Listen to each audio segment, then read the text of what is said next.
दोस्तों, आज मैं आपको बताऊंगा फिल्म रॉकी हैंडसम के बारे में। जॉन अब्राहम साहब चले आ रहे हैं और जोर से बारिश हो रही है, मछलियां बिक रही हैं। क्यों ये सब हो रहा है, ये डायरेक्टर साहब बताएंगे। उसका अगला सीन, श्रुति हसन कहीं पर है, जॉन भी वहां है, एक गाना होता है। गाना बढ़िया है, बट क्यों होता है डायरेक्टर साहब बताएंगे। अगला सीन, एक छोटी बच्ची है, जॉन उसको अपने घर में आने नहीं देता और पता नहीं एक काउंटर पे बैठता है जैसे ट्रेन के टिकट बिकते हों। अब ये सब क्यों हो रहा था, ये भी डायरेक्टर साहब ही बताएंगे। उसका अगला सीन, एक लड़की है जो ड्रग्स एडिक्ट है और जॉन के पास आती है। वो अपनी उस बच्ची को ढूंढ रही है। अब ये क्यों होता है, ये भी डायरेक्टर साहब ही बताएंगे। इसके बाद, क्योंकि निशिकांत कामत जो डायरेक्टर हैं वो अपनी हर फिल्म गोवा में ही शूट करते हैं, तो गोवा में चले जाते हैं और वहां पे ड्रग्स माफिया और निशिकांत विलन, कॉमेडी विलन और बहुत सारे गुंडे और मतलब फुल टाइम वाहियातपन। अब ये क्यों था, ये भी डायरेक्टर साहब ही बताएंगे। इसके बाद कुछ ऐसी ही बेवकूफ़ी होती रहती है, कुछ ऐसा ही वाहियातपना होता रहता है। कुछ 4-5 सीन और फिर जोर की बारिश, कुछ 4-5 सीन और फिर जोर की बारिश और इंटरवल हो जाता है। और पब्लिक ये सोचती है कि यार, हम एक ऐसी फिल्म देखने आए थे जिसमें बहुत ज़बरदस्त एक्शन होगा, ना तो वो हुआ, और कहानी कहना क्या चाह रहे हैं डायरेक्टर साहब ना वो पता, और फिल्म में हो क्या रहा है ना ये पता। इंटरवल के बाद फिल्म शुरू होती है, बच्ची का किडनैप हो जाता है।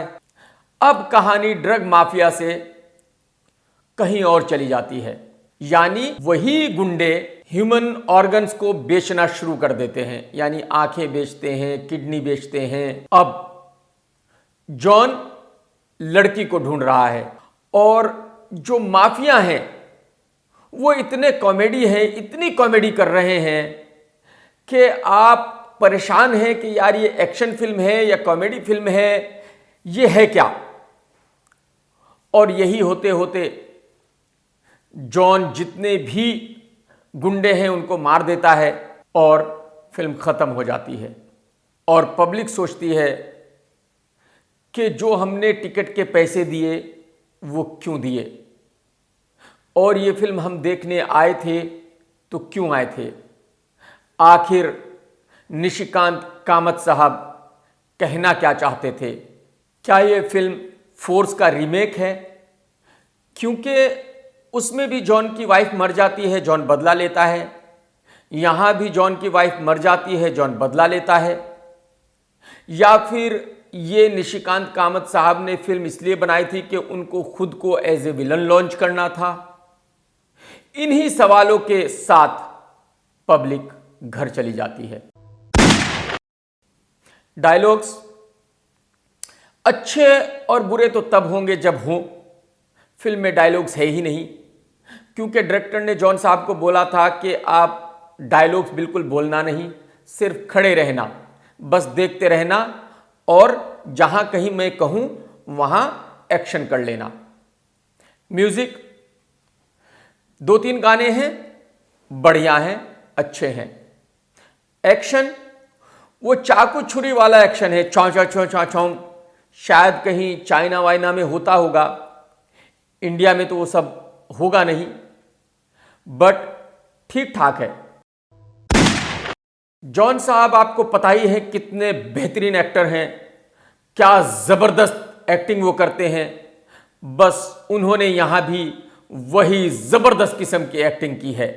श्रुति का एक गाना है, शायद 1-2 सीन है, तो उनकी एक्टिंग के बारे में कुछ भी कहना गलत होगा।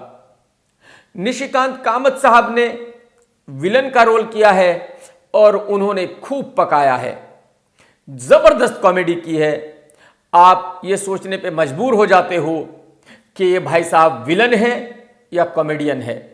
और जो उनके साथ वाले और हैं, उन्होंने खूब पता नहीं क्या क्या किया है, ऊपर वाला बेहतर जानता है कि वो करना क्या चाह रहे थे। कामत साहब का डायरेक्शन, वाह वाह वाह वाह वाह वाह, क्या घटिया है यार। मेरी समझ में ये बात नहीं आती कि बॉलीवुड वाले किस तरह ये कैलकुलेशन करते हैं कि ये डायरेक्टर बहुत जबरदस्त है। इन्हीं कामत साहब ने दृश्यम बनाई थी, जिन्होंने सिर्फ उस फिल्म को कॉपी करना था फ्रेम टू फ्रेम। उसके बावजूद भी ये दृश्यम को मलयालम फिल्म से बेहतर नहीं बना पाए थे। यहां भी एक कोरियन फिल्म उन्होंने कोशिश की है फ्रेम टू फ्रेम छापने की, बट एक कहावत है कि नकल को भी अकल चाहिए। तो जब आप फ्रेम टू फ्रेम भी नहीं छाप सकते तो फिर अपने आप को आप डायरेक्टर कैसे कहला सकते हो? यह मेरी समझ से बाहर की बात है। एनी हाउ, उनका डायरेक्शन बहुत ही खराब है। शायद निशिकांत कामत साहब को पता है कि डायरेक्शन की दुकान शायद बहुत दिन ना चले, इसलिए उन्होंने अपने आप को एज ए विलन लॉन्च किया है। मगर अफसोस यह है कि यह दुकान भी चल नहीं पाएगी। अब मैं आपको समझाने की कोशिश करता हूं कि यह प्रोजेक्ट कैसे बना। इस फिल्म के जो प्रोड्यूसर हैं वो यस बैंक में काम करते थे, रिलायंस में काम करते थे, तो यहां वहां से उनको कुछ माल मिल गया। उन भाई साहब को प्रोड्यूसर बनने का बड़ा शौक था, फिल्म बनाने का बड़ा शौक था। कहीं निशिकांत कामत साहब को मिल गए। निशिकांत ने जॉन को कहा होगा कि भाई जी एक पार्टी मिली है, क्योंकि फिल्म वाले तो पार्टी ढूंढते फिरते रहते हैं। अब जॉन ने पूछा होगा कि भाई जी माल बनेगा? कामत साहब ने कहा कि सर जबरदस्त बनेगा। और मैंने एक फिल्म देखी है कोरियन, और मुझे उसका एक्शन बहुत बढ़िया लगा है। फिल्म तो मैं अच्छी बना पाऊंगा या नहीं वो तो बाद की बात है, बट सवाल यह है कि आप हीरो बन जाओ और मैं विलन बन जाता हूं। और भाई जी ये बंदे के पास पैसा है, वो अपन निकाल लेते हैं और एक लंबा चौड़ा सा 35 करोड़ के आसपास का बजट दे देते हैं। तो इन भाई साहब ने मिलके ये प्लानिंग की और प्रोड्यूसर को बोला कि देखिए भाई, अब जो है ये फिल्म आप प्रोड्यूस कर लीजिए और इसका आपको मिनिमम 60-70 करोड़ तो मिल ही जाएगा, यानी आपके वारे न्यारे। इसी तरह फिल्म वाले पार्टियां फंसाते हैं। बस वो भाई साहब ने शौक शौक में ये फिल्म बना दी, बट अब इसके बाद जिंदगी में कभी फिल्म बनाने की कोशिश नहीं करेंगे।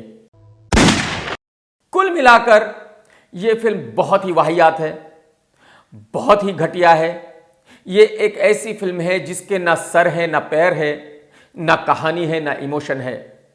तो आप अपना टाइम बिल्कुल भी बर्बाद मत करिएगा, आप अपने पैसे बिल्कुल भी बर्बाद मत करिएगा। और अगर इसके बावजूद भी आपको शौक है तो जब आप फिल्म देखने जाए तो एक पेन किलर साथ में जरूर लेकर जाना। मैं इस फिल्म को देता हूं आधा स्टार और मेरी बिजनेस रेटिंग रहेगी 1, क्योंकि किसी तरह मरमरा के ये फिल्म 20 से 25 करोड़ का बिजनेस शायद कर ही लेगी। Take care.